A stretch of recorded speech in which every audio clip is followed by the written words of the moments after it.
do Oiapoque ao Chuí. Em Tanque d'Arco, foi Itacoarana, não sei, né, um desses dois municípios, o concurso que houve, né, passamos em primeiro lugar para técnico de higiene dental. Tá certo? Então, você veja que isso aí é muito bom, o fato, né, de a gente poder fazer com que você que está aí se qualifique, faça um concurso e vá ganhar salários de técnico de R$ 4.000. Isso é uma maravilha. Nós agora aprovamos e fechamos uma turma de 54 pessoas em Aquidauana, Mato Grosso do Sul. Formamos a primeira turma de Aquidauana, Mato Grosso do Sul. Nós, de Alagoas, formamos uma turma em Aquidauana, no Mato Grosso. Desses 54, o próprio hospital local já empregou 22. Veja que coisa fantástica. O reconhecimento, e isso é muito bom e muito prazeroso, quando a gente vê um outro alagoano batalhador por educação e por saúde, e por tudo que é bom para trazer para esse estado, que é o doutor Humberto Gomes de Mello. Tá? Doutor Humberto, provedor da Santa Casa, ele levou a nossa escola para dentro da Santa Casa, numa parceria firmada entre a Santa Casa, a FENAES, tá? E o Sindicato dos Hospitais, para exatamente fazer com que, lá na Santa Casa, os poucos auxiliares de enfermagem que tinham na Santa Casa sejam transformados em técnicos de enfermagem. Porque daqui a pouco os auxiliares não podem mais participar do mercado de saúde, os auxiliares de enfermagem, tá certo? Aí nós temos o quê? Nós temos um curso que é o EJA, que se você não tem o 2º grau, não pode ser técnico. E a gente tem um curso que a gente faz com que o aluno faça o 2º grau e ele pode fazer também o técnico concomitante. Tá? Aulas uma vez por semana, tá? Isso dá uma mobilidade, porque o restante das aulas ele assiste em casa. E veja bem, a paixão que nós temos por educação, ela é de uma maneira que é muito melhor o reconhecimento que a gente tem, né? Na semana passada, está em São Luís do Maranhão, e ver 3 ou 4 novas cidades e capitais do Brasil levando para lá o nosso curso, do que exatamente os resultados materiais que, porventura, eles aconteçam, tá certo? Então, o fundamental é isso. Eu me apaixonei por educação, e me apaixonei por educação que não é a convencional, que nunca me atraiu, tá certo? Que eu acho que aquilo ali é muito difícil para o aluno. A escola tinha que estar no século XXI e não está no século XVIII, tá certo? E foi através disso aí que eu comecei a tentar colocar mais. Você tem ideia? Nós estamos colocando um programa para os nossos alunos assistirem às aulas de biologia, de química, de anatomia, de fisiologia, tá? Toda em computação gráfica em 3D. Você vê o aparelho respiratório em 3D, você vê o aparelho cardiovascular em 3D, você vê o cérebro em 3D, você vê o coração em 3D, você pode entender o funcionamento do seu estômago, do intestino, quer dizer, é uma coisa, o aparelho respiratório. Isso para o aluno, que está hoje tecnologicamente digital, é fantástico. O aluno quer um livro, só um livro com imagens frias, né? Não ter a computação gráfica, não ver o objeto em tridimensionalidade, tá certo? Isso é uma coisa fantástica. Eu tenho, só para concluir essa minha fala, acessibilidade é uma coisa que a gente se preocupa muito, né? Ou seja, o nosso aluno vai poder assistir aula, aquele aluno que não ouve e não fala através da linguagem de Libras, tá certo? Que a gente está colocando isso no sistema, mas eu falo com mais propriedade disso no outro momento. Doutor Hélio, essas imagens que nós mostramos, belíssimas, tá certo? Aí o telespectador que está em casa, ele está nos assistindo e diz assim: eu gostaria de ser um polo parceiro do Saúde e Residência. Qual o procedimento que ele deve tomar, doutor? Olha, veja bem, para ser um polo da Residência Saúde, você precisa simplesmente entrar no site, aí em alguma cidade, onde você, ou em algum local, pode ser um polo até inclusive em Maceió, né? A gente tem polos de Maceió, mas Maceió é uma cidade com quase 1 milhão de habitantes. Nós temos um polo lá no Tabuleiro, ali próximo ao Macro, próximo aos Correios, próximo à loja Tupã, ali no Tabuleiro, e a gente, por exemplo, não se importaria de ter um outro polo de um outro parceiro no Trapiche, no Vergel, na Ponta Verde. Não, isso aí não é problema. Você entra no site e lá tem uma área de polo parceiro, né? Preenche o formulário, né? E diz a cidade que você quer se candidatar, e automaticamente a gente faz uma análise do modelo de negócio, né, certo? Para a pessoa que quer empresar, e é feita a parceria sem problema nenhum. Nós temos hoje, por incrível que pareça, parece uma brincadeira, né? Mas a gente tem hoje mais de 2.000 pedidos no Brasil, tá certo? Mas a gente tem que ter critérios para poder liberar o polo, né? Porque o polo não pode ser qualquer que seja, não pode ser na sacristia de qualquer igreja, não é assim, né? A gente tem que ter uma estrutura, tá certo? Mínima de acessibilidade, de laboratório, né? Você tem que ter uma estrutura mínima de apoio de secretaria. Na realidade, a gente monta uma escola, né? Então, obviamente, é uma escola que não vai ter o professor dando todas as aulas, mas tem um tutor presente que vai acompanhar ou acolher o aluno e vai fazer com que a educação multidirecional seja efetivamente colocada em prática, né? Então, mas é fácil, muito fácil ser parceiro. Eu espero que outros empreendedores façam como eu fiz. Há 10 anos atrás eu não tinha, nem sonhava em ser empresário e comecei a colocar polos de outros franqueadores, tá certo? Montei Palmas, Gurupi, Arapiraca, Maceió, Palmeira, Penedo, saí para o Sergipe, Pernambuco, a Paraíba, montando esses polos.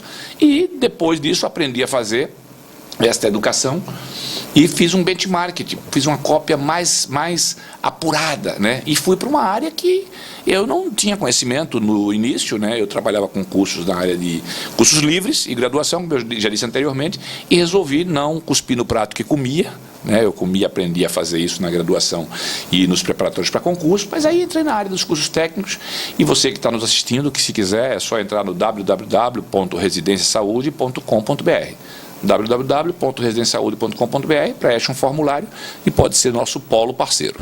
Você que está ligando a TV agora, o programa Canal Aberto de hoje é especial. A gente veio aqui a Residência Jurídica, a Residência Saúde, e mostramos toda a estrutura aqui para você, excelente. Então, é um programa especial. E o nosso entrevistado de hoje é o doutor Hélio Laranjeira. Eu vou pedir agora, doutor, um intervalo comercial, vamos tomar uma aguinha Frascale e a gente volta daqui a pouco, depois nos comerciais. Okay. É rapidinho, voltamos já.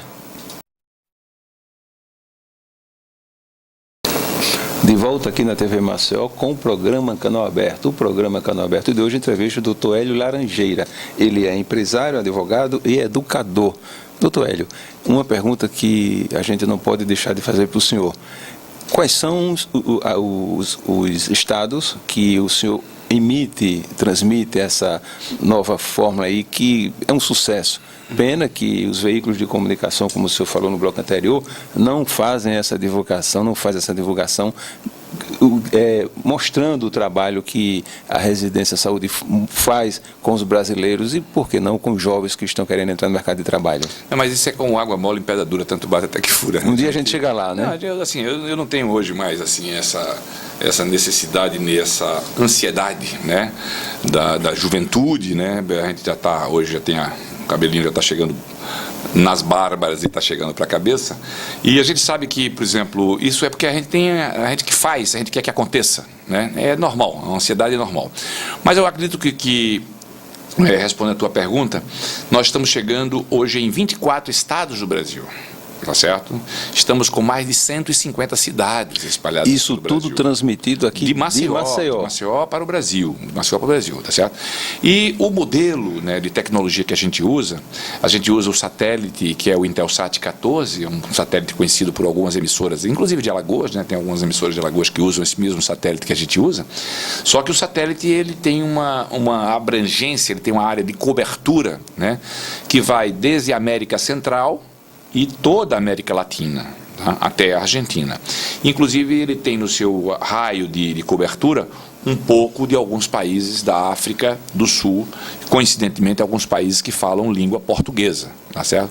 Então, você veja, eu já tenho sido sondado com a possibilidade de a gente levar alguma coisa para o Haiti, para alguns países de língua portuguesa, né? E a gente começa a ficar vendo se nós teremos braços, né, braços em termos de empresa, né, porque a tecnologia vai. Né? Mas o problema é que tem que ser feito algumas adequações. Agora tem um convite lá do Paraguai para nos representar e tem que fazer o curso todo em espanhol.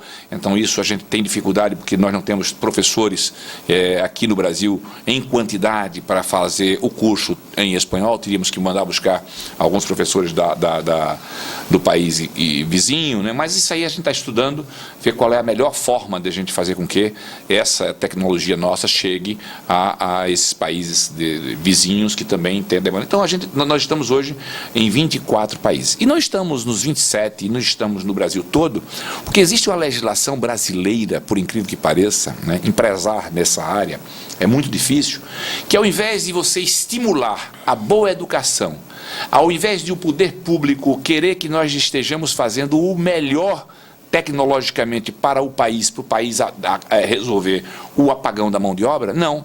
Existe uma burraocracia, que eu chamo, que atrapalha, que inviabiliza e que dificulta. Você já imaginou?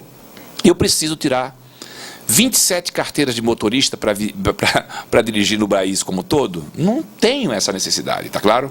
Eu preciso de uma carteira de motorista, né, que eu, ao tirar uma carteira de motorista em Alagoas, eu estou apto, né, a dirigir em São Paulo. No nosso caso é o contrário. Para você ter uma escola à distância aprovada em Alagoas, eu tenho que passar por uma via crucis de todos os conselhos estaduais de educação do Brasil, enfrentando todo tipo de lobby. Todo tipo de lobby. As escolas presenciais que não querem que a educação à distância chegue. Repare que coisa, né, interessante, tá certo? Então, é um trabalho, né, que não é um trabalho somente de inovação. É um trabalho de quando você faz a inovação tecnológica que tanto o governo quer, que tanto o país precisa, que tanto o país exige, que a gente inove mais, porque se colocar inovação é um agregar, né, a qualquer tipo de serviço. Quando você inova, você melhora, você amplia horizontes, você emprega mais pessoas, você viabiliza mais coisas, mas no Brasil a inovação é uma coisa que é vista, né? Por quê? Porque o difícil, né, é você se desvencilhar do antigo e aceitar o novo. As pessoas têm um medo muito grande de sair daquilo que é o conservadorismo. Tá? E é preciso que a gente entenda que estamos hoje no século XXI. E a escola não está no século XXI. E a burocracia está no século XVII. E o país tem pressa. E nós temos pressa. Porque ou a gente aproveita o momento agora, ou daqui a pouco a Europa se recupera. Né? E a China está vindo aí, ó, com tudo. E a gente precisa entender que o Brasil precisa fazer acontecer. E para fazer acontecer, óbvio, eu tenho certeza que lá atrás, na história, quando Sócrates falava, e falava muito bem, ele ficou com raiva quando começou a ver a escrita, e Platão começou a traduzir tudo o que ele falava, diz, olha, estou desempregado. Acabou meu ganha-pão, porque a oralidade era a única forma de você levar o conhecimento.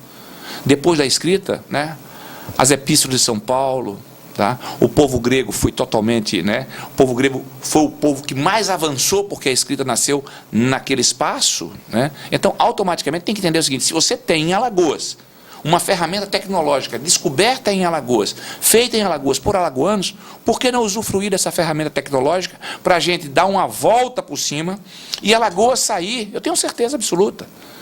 Se o secretário de Educação, Adriano Soares, estiver ouvindo esse programa e queira nos fazer uma visita para conhecer ainda o que ele ainda não teve o prazer de conhecer, e eu digo prazer porque ele vai ficar encantado, como todos os outros ficam encantados, né? Estou convidando aqui no seu programa ao vivo o secretário de Educação do Estado, Adriano Soares, para, na hora que ele quiser, eu abro minha agenda para ele, para mostrar se ele, que é um cara brilhante, Adriano é um cara, né, que eu tenho uma grande admiração por ele, se ele souber, né, e óbvio, ele é o secretário, ele pode aplicar isso, né, na gestão dele, se ele fizer, Alagoas vai dar um salto quantitativo de velocidade, né, vai aproveitar essa mudança que ele fez na infraestrutura e vai colocar tecnologia na educação e poderá o Adriano entrar na história do nosso Estado como o melhor secretário de Educação, tá certo? Então, o que falta é a informação, né? O que falta é o conhecimento das pessoas que estão no lugar, que podem decidir, que podem fazer o bem, que estão no poder. E essas pessoas que estão no poder, se eles puderem fazer exatamente isso, colocar isso que está sendo feito de novo em Alagoas. Isso não tem em 30 estados do Brasil, ou aliás, em 20 estados do Brasil, ou em 200 cidades no Brasil. Isso tem em Alagoas, tá certo? E nós estamos levando isso, né, não só para as cidades. Nós estamos levando isso, essa tecnologia, para empresas grandes nesse país. Nós já estamos levando isso para a Transpetro. Nós estamos levando isso, apresentamos isso à Petrobras. Nós apresentamos isso à Vale do Rio Doce, para treinar os operários que estão lá no Pará, onde não tem internet. Tá certo? Então, isso não serve só para a educação formal.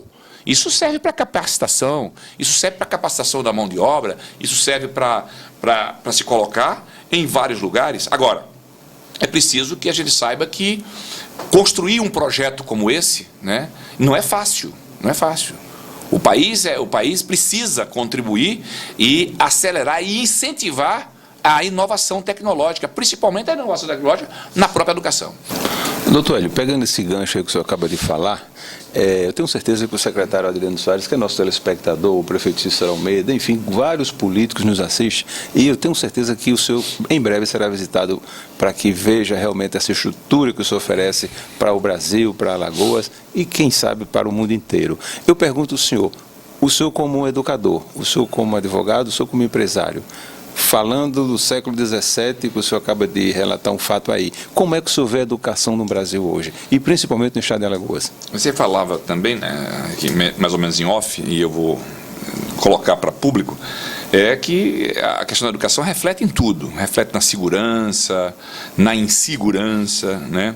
Reflete no público que está nos presídios, tá certo? Um ano atrás eu fui no presídio daqui de Alagoas, até para levar educação de jovens e adultos, aliás, cursos técnicos para lá, e quando cheguei no presídio tive um susto. 90% mais ou menos do pessoal que está lá, né, do pessoal que cumpre pena, são pessoas analfabetas, tá certo? Então isso é o maior reflexo que o problema realmente da criminalidade, da falta de segurança, ele vai da educação. Porque se você não tem uma capacitação para trabalhar, e a única coisa que você pode fazer é ganhar R$20 para ser servente de pedreiro, e o submundo das drogas, né, lhe permite ganhar R$200 por dia, você não tem ética, você não tem cidadania, você não tem nada, valores pessoais, você faz a mudança. Você vai para aquela coisa que você não está medindo consequência. E você não mede consequência porque você não tem informação. Porque uma pessoa de bom senso não venderia droga para fazer mal ao outro. Tá? Mas eu fiquei perplexo, porque eu não imaginava que naquele universo carcerário, né, 90% das pessoas ali fossem analfabetas. Tá certo? Então foi aí que eu, inclusive, fui buscar no Conselho Estadual de Educação de Alagoas a possibilidade de ter aqui em Alagoas o EJA, a Educação de Jovens e Adultos. Mas, de repente, Alagoas não aceitou, o Conselho Estadual de Educação não aceitou que nós fizéssemos o EJA. Tá? Não autorizou. Qual foi a justificativa? Não sei, assim, a justificativa foi uma justificativa que nós não tínhamos experiência em fazer EJA presencial. É fundamental que a gente saiba que a educação muda tudo. Muda tudo. Muda o país, tá certo? A educação muda um país. A educação revoluciona. A educação faz com que a gente tenha menos crimes. A educação faz com que a saúde até. O que tem a ver? Educação. Não. Alguém educado tem consciência e se alimenta melhor. E faz exames periódicos de prevenção. As pessoas que têm informação, educação, elas têm muito mais condições de melhorar, né, a sua qualidade